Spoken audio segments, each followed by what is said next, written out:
दोस्तों, हाल ही में हुई भारत और रूस के बीच क्रूड ऑयल डील के बारे में तो शायद आप सभी लोग जानते होंगे। लेकिन क्या आप जानते हैं इससे भारत को क्या फायदा होगा? कौन सी कंपनी के साथ ये डील हुई है और किस बैंक का इसमें बड़ा रोल होगा? और क्या इस डील की भारत को सच में जरूरत थी? इन सभी सवालों के जवाब जानने के लिए इस वीडियो में लास्ट तक बने रहें। तो चलिए शुरू करते हैं। Number 1, India and Russia relations. दोस्तों, रूस भारत के लिए एक लॉन्ग टर्म और टाइम टेस्टेड पार्टनर रहा है। भारत रूस संबंधों का विकास कुछ इस तरह हुआ है। रूस भारत की फॉरेन पॉलिसी का एक प्रमुख स्तंभ रहा है। अक्टूबर 2000 में इंडिया रशिया स्ट्रेटेजिक पार्टनरशिप पर घोषणा और हस्ताक्षर के बाद से भारत रूस संबंधों ने लगभग सभी क्षेत्रों में सहयोग के एडवांस लेवल के साथ क्वालिटेटिवली नया चरित्र प्राप्त कर लिया है। कोल्ड वॉर के दौरान भारत और सोवियत संघ के बीच मजबूत स्ट्रेटेजिक, मिलिट्री, इकोनॉमिक और डिप्लोमेटिक रिलेशंस थे। सोवियत संघ के डिसोल्यूशन के बाद रूस को भारत के साथ घनिष्ठ संबंध विरासत में मिले, जिसके परिणाम स्वरूप दोनों देशों ने एक विशेष रणनीतिक संबंध साझा किया। रूस एक ऐसा देश है जिसके पास स्ट्रेटेजिक बॉम्बर्स का बड़ा भंडार है और यूएनएससी में वीटो पावर है, जो ग्लोबल हेगेमोनी के खिलाफ एक उपयोगी रेट्रिब्यूशन के रूप में कार्य करता है। रूस एक टाइम टेस्टेड पार्टनर है और पास्ट में उसने भारत की क्षेत्रीय अखंडता को कमजोर करने के लिए चीन या पाकिस्तान के किसी भी दुस्साहस को प्रभावी ढंग से रोका है। रूस ने हमेशा कश्मीर मुद्दे पर भारत का समर्थन किया था। यूएन सिक्योरिटी काउंसिल की स्थायी सदस्यता, nuclear suppliers group, technology control systems और Asia Pacific economic cooperation APEC में शामिल होने के लिए भारत की दावेदारी के लिए रूस का समर्थन आवश्यक है। रूस भारत की सेंट्रल एशियन रिपब्लिक्स तक पहुंच प्रदान करने में मदद कर सकता है, जो यूरेनियम, ऑयल और गैस जैसे रिसोर्सेज से समृद्ध है। रूस ने परमाणु, रक्षा, अंतरिक्ष और भारी उद्योग क्षेत्रों में भारत की कैपेसिटी बिल्डिंग में योगदान दिया था। जब कोई दूसरा देश ऐसा करने को तैयार नहीं था, तब रूस ने भारत का पूरा साथ दिया था। ये जरूरत के क्षणों में भी भारत का मित्र रहा है, जैसे कि 1971 के भारत पाकिस्तान युद्ध में। Number 2, Reliance and Rosneft Russian company deal. दोस्तों, आपको बता दें कि रूस की कंपनी से यह डील रिलायंस इंडस्ट्रीज के लिए सस्ते में तेल आयात करने में मदद करेगी। भारत की दिग्गज कंपनी रिलायंस इंडस्ट्रीज एक साल में 3 मिलियन बैरल तेल का आयात करेगी। मुकेश अंबानी की रिलायंस इंडस्ट्रीज लिमिटेड ने रूस की रॉसनेफ्ट के साथ एक साल का करार किया है। इस डील के साथ मुकेश अंबानी की कंपनी रूबल में तेल की खरीद करेगी और कम से कम 3 मिलियन बैरल कच्चे तेल की खरीदारी होगी। रॉसनेफ्ट से डील की वजह से रियायती दर पर रिलायंस इंडस्ट्रीज को तेल सुरक्षित रखने में मदद मिलेगी।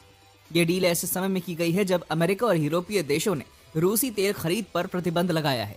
रूसी राष्ट्रपति व्लादिमीर पुतिन द्वारा ये डील पश्चिमी देशों में कारोबार को और सुविधाजनक बनाने के लिए किया है। ये डील 1 अप्रैल से प्रभावी है। भारत दुनिया का तीसरा सबसे बड़ा तेल आयात और उपभोक्ता देश है। 2022 में रूस यूक्रेन युद्ध शुरू होने के बाद पश्चिमी देशों ने रूस से तेल खरीद पर बैन लगा दिया था। इसके बाद से भारत समुद्री रूसी कच्चे तेल का सबसे बड़ा खरीदार बन गया है। भारत ने रूसी कच्चे तेल के लिए रुपए, दिरहम्स और चीन की करेंसी युआन में भी भुगतान किया है। सौदे की शर्तों के तहत रिलायंस यूराल्स क्रूड के करीब 10 लाख बैरल के 2 कार्गो खरीदेगा, जिसमें हर महीने $3 की छूट पर 4 और कार्गो खरीदने का ऑप्शन होगा। रिलायंस रोसवेल्ट के बीच ये डील 1 अप्रैल 2024 से यानी भारतीय वित्तीय वर्ष की शुरुआत में प्रभावी हुई है।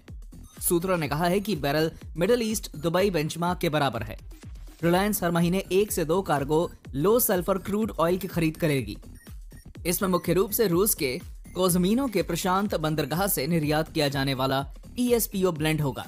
ये दुबई से आने वाले तेल के मुकाबले $1 प्रति बैरल के प्रीमियम पर होगा। जब रोसवेल्ट से रिलायंस के साथ करार के बारे में पूछा गया तो उसने जवाब में कहा कि भारत रूसी तेल कंपनी का स्ट्रेटेजिक पार्टनर है। रोसवेल्ट ने यह भी बताया कि भारतीय कंपनियों के साथ सहयोग में प्रोडक्शन, ऑयल रिफाइनिंग और ऑयल और पेट्रोलियम प्रोडक्ट्स के व्यापार के क्षेत्र में कई परियोजनाएं शामिल हैं। बेचे गए कच्चे तेल का मूल्य निर्धारित करने के लिए कमर्शियल अप्रोच सभी कंपनियों के लिए बराबर है, चाहे वो प्राइवेट हो या सरकारी। 2, बेनिफिट्स। दोस्तों, आपको पहले ही बता दें कि यह डील रिलायंस कंपनी यानी कि मुकेश अंबानी जी ने की है, तो घाटे का सौदा तो हो ही नहीं सकता। ICRA की एक रिपोर्ट के अनुसार रूस से इंपोर्ट का एस्टिमेटेड यूनिट प्राइस वित्त वर्ष 2023 और वित्त वर्ष 2024 के 11 महीनों में वेस्ट एशिया से रिलेटेड लेवल्स की तुलना में रिस्पेक्टिवली 16.4% और 15.6% कम था। पश्चिमी दबाव के बावजूद रूस से सस्ता तेल खरीदना जारी रखने की भारत की रणनीति के परिणाम स्वरूप वित्त वर्ष 2022-23 के पहले 11 महीनों के दौरान देश के तेल इंपोर्ट बिल में लगभग 7.9 अरब डॉलर की बचत हुई है। इससे देश को चालू खाता घाटा कम करने में भी मदद मिलेगी। प्रधानमंत्री नरेंद्र मोदी के लीडरशिप वाली सरकार मॉस्को के खिलाफ पश्चिमी प्रतिबंधों के बावजूद रूस के साथ अपने संबंध बनाए रखने के लिए दृढ़ है। 3. Crude oil is used for. दोस्तों, आपको बता दें कि क्रूड ऑयल का मतलब कच्चा तेल होता है, और अगर आपको लगता है कि इससे सिर्फ डीजल और पेट्रोल ही निकलता है तो आप बिल्कुल गलत हैं, क्योंकि इससे आपको 12 चीजें मिलती हैं। जी हाँ, आपने बिल्कुल सही सुना। कच्चा तेल महंगा होते ही बढ़ जाती है इन 12 चीजों की कीमतें। LPG gas. जब कच्चे तेल को रिफाइन किया जाता है तो पहले चरण में इससे ब्यूटेन और प्रोपेन नाम की प्राकृतिक गैसें मिलती हैं। इनका इस्तेमाल कुकिंग के लिए और ट्रांसपोर्ट में होता है। पेट्रोल, डीजल और एटीएफ। अगले चरण में प्रोपेन गैस को अलग करके पेट्रोल, केरोसिन और डीजल 3 चीजें निकलती हैं। इन सब में सबसे शुद्ध पेट्रोल होता है और इसी वजह से सबसे महंगा होता है। नेफ्था। पेट्रोल, डीजल और केरोसिन की रिफाइनिंग के बाद जो उत्पाद बचता है उसे नेफ्था कहते हैं। बाजार में जो पॉकेट लाइटर बिकते हैं उनमें नेफ्था का ही इस्तेमाल किया जाता है। नेपाम। कच्चे तेल से नेपाम नाम का एक प्रोडक्ट भी मिलता है। ये विस्फोटक का काम करता है। इसका इस्तेमाल उन जगहों पर किया जाता है जब आग को बहुत दूर तक भेजना होता है, क्योंकि ये धीरे धीरे लेकिन लगातार जलता है। अगर इसकी जगह पेट्रोल या केरोसिन का इस्तेमाल करेंगे तो आग दूर तक नहीं जा पाएगी, क्योंकि एक तो वो तेजी से जलते हैं और तेजी से वाष्पीकृत भी होते हैं। Mobil oil. कच्चे तेल से ही मोटर ऑयल या मोबिल ऑयल मिलता है। इसका इस्तेमाल तमाम गाड़ियों के इंजन में किया जाता है। ग्रीस। कच्चे तेल से मोटर ऑयल निकालने के साथ साथ उससे बहुत सारा ग्रीस भी निकलता है। इस ग्रीस का इस्तेमाल भी घर्षण कम करने के लिए किया जाता है। ग्रीस जमे हुए घी जैसा पदार्थ होता है। इसे उन पुर्जों का घर्षण कम करने के लिए इस्तेमाल किया जाता है जहां पर मोबिल ऑयल डालना आसान नहीं होता। Petroleum jelly. आपको शायद इस बात का अंदाजा भी ना हो कि जो वैसलीन लगाकर आप ठंड में अपने हाथ, पैर और होंठ मुलायम बनाते हैं, वो भी दरअसल कच्चे तेल से ही निकलती है। ये ग्रीस को बहुत अधिक रिफाइन करने के बाद मिलती है, जिसे कॉस्मेटिक्स में इस्तेमाल किया जाता है। मोम। कभी ना कभी आपके भी मन में ख्याल जरूर आया होगा कि आखिर मोम कहां से आती है। दरअसल मोम का उत्पादन भी कच्चे तेल की रिफाइनिंग प्रोसेस में ही होता है। कोलतार। आपने भी अक्सर ही सड़कें बनती हुई देखी होंगी। उसमें आपको गाढ़े काले रंग के बेहद चिपचिपे पदार्थ वाला डामर देखने को मिलता है। प्लास्टिक।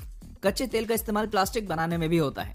दुनिया भर में मिलने वाले अधिकतर प्लास्टिक का उत्पादन कच्चे तेल से ही होता है।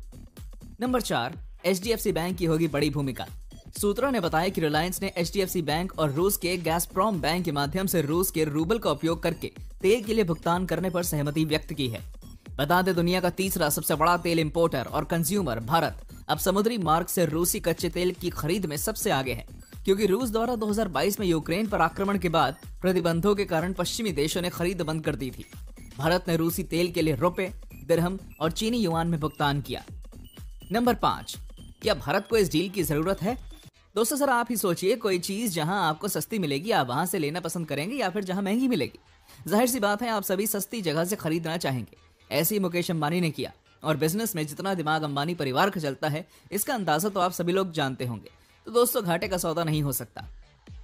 और कच्चे तेल से बनाए जाने वाले सारे प्रोडक्ट्स जिनके बारे में हमने अभी जाना है और जिन्हें जानकर ये तो आप सबको पता चल ही गया होगा कि यह हमारी रोजमर्रा की जिंदगी में कितने काम की चीजें हैं, तो आप इसी बात से अंदाजा लगा सकते हैं कि अगर कच्चा माल सस्ते में मिलेगा तो उससे बनाई गई चीजें भी सस्ती होंगी, यानी कि इन सब चीजों के प्राइस भी कम हो सकते हैं। तो दोस्तों, इन सब चीजों को जानकर हम ये कह सकते हैं कि भारत को इस डील की बहुत ज्यादा जरूरत थी, क्योंकि ये सारी चीजें जो कच्चे तेल से बनाई जाती हैं, इन सब के प्राइसेस बहुत ज्यादा हाई हो चुके हैं। यहाँ तक हमारे साथ बने रहने के लिए धन्यवाद दोस्तों। ऐसी और इन्फॉर्मेटिव वीडियोस देखने के हमारे चैनल को सब्सक्राइब करना ना भूलें।